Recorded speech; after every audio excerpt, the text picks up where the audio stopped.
Most people think if you cover your entire car with sound deadening mats, your vehicle will suddenly become whisper quiet. So they spend hundreds of dollars, tear apart their interior, and cover the entire floor, trunk, roof with this stuff. But here's the problem. A lot of people who actually do this say the improvement is surprisingly small. Some people add layers of sound deadening to their entire car, and the highway noise is still basically the same. So in this video, I want to break down the truth about sound deadening your vehicle, what these products actually do, what they don't do, and what real car owners are discovering after installing this stuff themselves. A lot of people ask, what does sound deadening actually do? One of the biggest misconceptions online is that sound deadening mats like this blocks noise, but that's not really their primary job.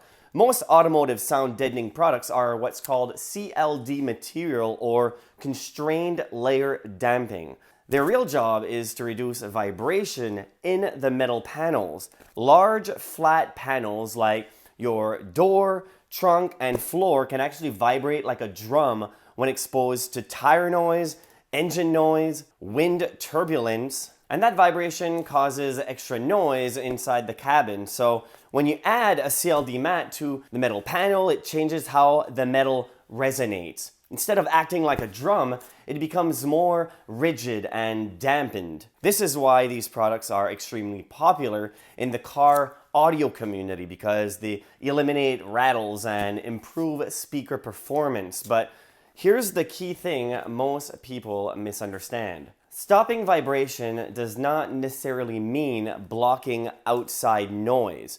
And this brings you to the huge debate about how much coverage do you need. If you go online into a lot of car audio forums and enthusiast groups, there is a huge debate about how much sound deadening you actually need. Some people swear by full coverage. Others say you only need small patches, and the truth is, nobody completely agrees. One discussion in a car audio community summed it up perfectly. Some people say 25% coverage, no one agrees. Most experts agree on one thing, however. The goal is to treat the largest vibrating panels. Flat areas of metal tend to resonate the most. That means areas like outer door skins, like this dirty door.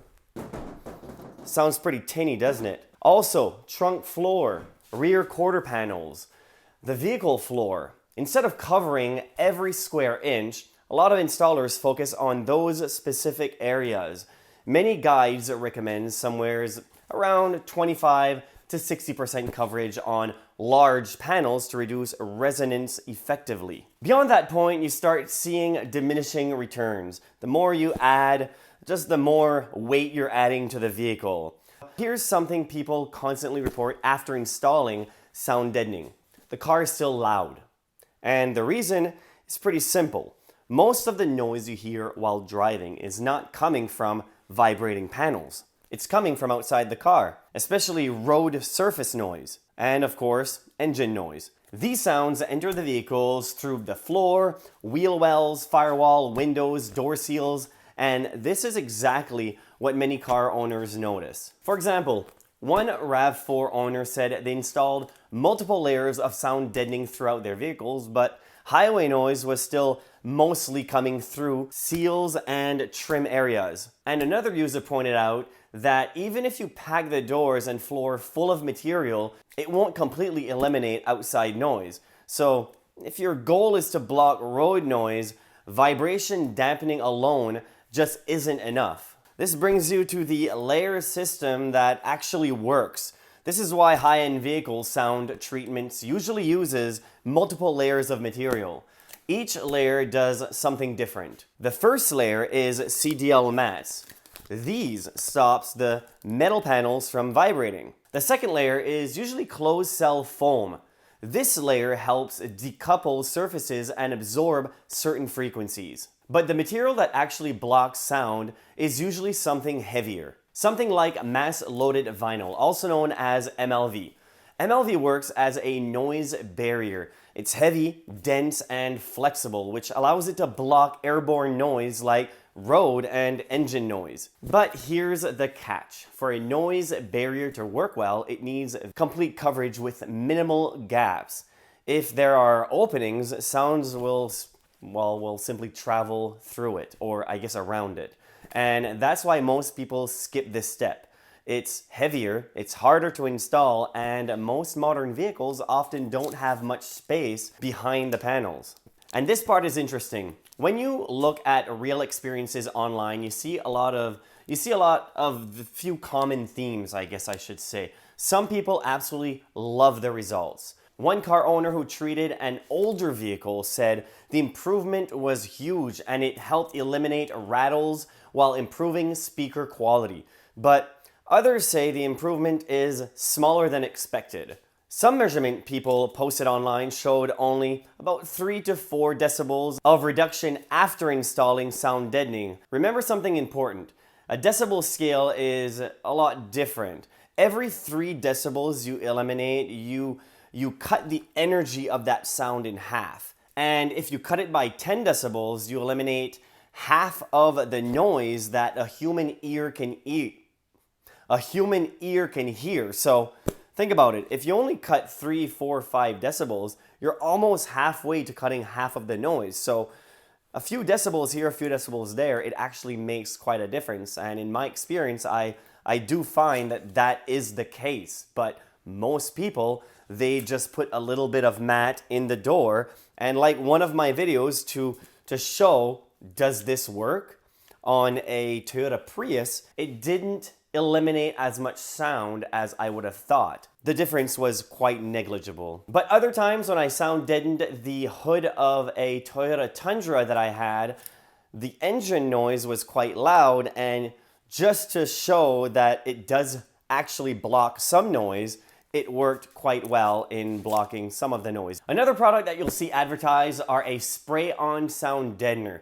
These coatings can help reduce minor vibrations, but compared to the thicker dampening mats, the improvements is usually much smaller. I've tried it myself. That's because the vibration dampening depends heavy on mass and stiffness, and spray coating usually don't add much of either. So they can help in certain situations, but they're usually not a replacement for proper dampening material.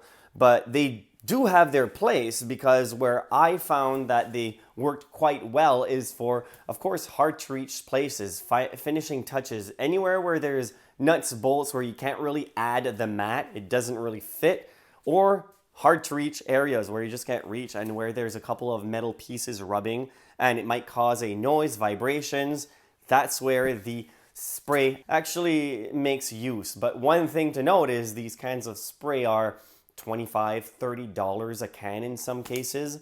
So if you were to do your entire vehicle, it would cost you a lot of money and you'd be disappointed in the results compared to using a cheaper mat. Sound deadening can make a noticeable improvement, and you might be surprised and quite happy. And if you do have some of those cases, let me know in the comments below. But if you expect your car to suddenly become a luxury quiet car after installing just a few mats, you'll probably be disappointed, because true noise reduction usually requires a combination, as I said, of vibration dampening, sealing gaps, and sometimes heavy barrier materials that can become quite costly. Once you understand how these materials actually work, hopefully you do, you can install them much more effectively and avoid wasting your money covering your entire car in something that only needs a few strategic patches. And if you want to hear more sound tests that I made using one of my cars, another one of my trucks,